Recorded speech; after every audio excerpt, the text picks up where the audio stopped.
So when we look at training camp starting up here, what position battles have you most interested? Slot receiver, with the addition of Tony Johnson from Cincinnati. So now you really have three viable candidates there. Tony Johnson being a fifth-year senior, I want to say. Malachi Tony, the all-world, everything 17-year-old who should be a senior in high school, remember, and reclassified up and still won the Nat Moore Award as the best player in South Florida over everybody and anybody that whose name you know. That kid, and Ray Joseph, who is just, an electric playmaker that everybody in America wanted and at one time was committed to Clemson. That was really kind of a function of Manny Diaz being here because Ray Joseph is 5'9.5", and he didn't really want, which is crazy considering Restrepo's that same size. He was not really pursued by Diaz and company. And then Cristobal was like, yeah, we're going to change that because this kid from Edison, we need him. So you have three reasonable candidates there for playing time. I don't know how the division of playing time is going to go. But of any position, that's one, at the forefront of everybody's brain. There's a lot of positions, especially on offense, that are settled. Offensive line, I think, is set it and forget it.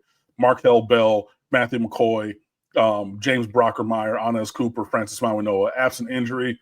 That's your five, set it and forget it. Now you got guys who can come in and rotate. Ryan Rodriguez is a, interior lineman who can, and everything.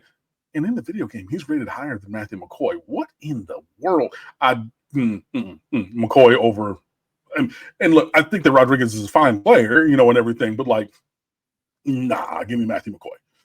I think that five is the set it and forget it. Tight end is going to be Elijah Lofton as a Swiss Army knife, Jack Bowman, and then maybe, mixing in. And there's 5-6 dudes in that room who can play. Wide receiver, X and Y, X and Z a lot.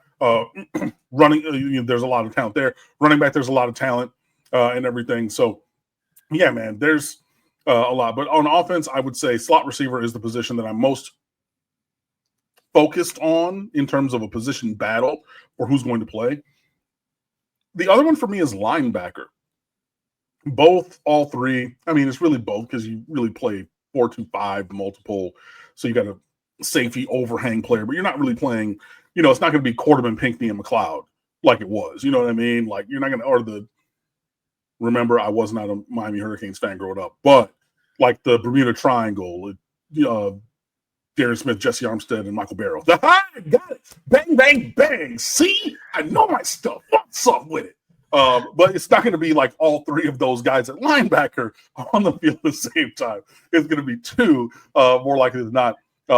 And then so we'll see, Mohamed Toure, who played for Heatherman at Rutgers previously, coming back off of a couple of injuries. Wesley Saint, does he step up further? Popo Aguirre, does he step up even more? OG Bobby Pruitt, does he take a big step forward? Adarius Hayes, any of these other guys in the room.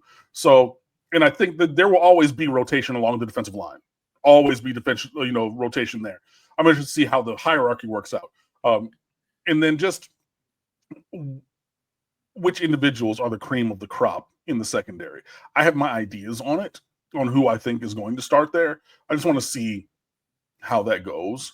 I think getting the transfer Jacoby Thomas from Tennessee was big. So now you have him and freshman All-American Zachariah Poyser at safety. Set it and forget it. And then, some things. So on offense, slot. On defense, linebacker, just in totality. Because I think, especially with Heatherman coming in, running something slightly different and not being married to anybody on the roster and bringing in a guy that he had, coached previously, I think that is the defensive position that could see the most flux from what once was. Well, outside of the secondary, because we know we brought in 18 billion new guys. So, but, and it seems to be that they've already kind of been working in a direction of this is who these are who the guys are going to be, right? But linebacker is just like, it could be anybody, anywhere. Mr. HD, yeah, gotta love it. And to Muhammad Hussein's point, start Pruitt. Hey, man, Bobby Pruitt, this is a guy who can play. He's thin. Like, we know that. He has a lithe build. But, man, he's a heat-seeking missile. He's a monster on specials. I don't know. Like, if you're rooting for him to start, I have nothing to say against that. My only thing is, yeah, I don't know if he's going to start, especially if he has to play inside, but play in space too, man. We'll see. I get it from your comment that he's your favorite. I'm with it. Hey, if that's your man, 50 grand, go ahead and root for him. But yeah, so short story long for your answer. I'm looking at the position battles on defense, linebacker, offense, slot receiver. Boom, let's get it. Muhammad playing the role of Falconer TRX during our mid-afternoon show this week. Muhammad, we appreciate you. Let's go Monday afternoon Canes Talk with Cam. Yeah, for sure. I mean, lots of people on linebackers. Champ 100, I believe our linebackers are better than advertised. Deepest for us in years. Absolutely, especially because we brought in some transfers. And we've been recruiting the position fairly well, in addition. Kellen Wiley from Armwood this year, Adarius Hayes last year, who's, big and strong and, with incredible arm length and everything, and twitch, Popo Aguirre, Wesley Bassane, and more, Bobby Pruitt and everything. The Washington twin that stayed, Bobby, also. Slug Bruce says he wants to see Popo. Popo played a lot. Popo was the first guy off the bench last year.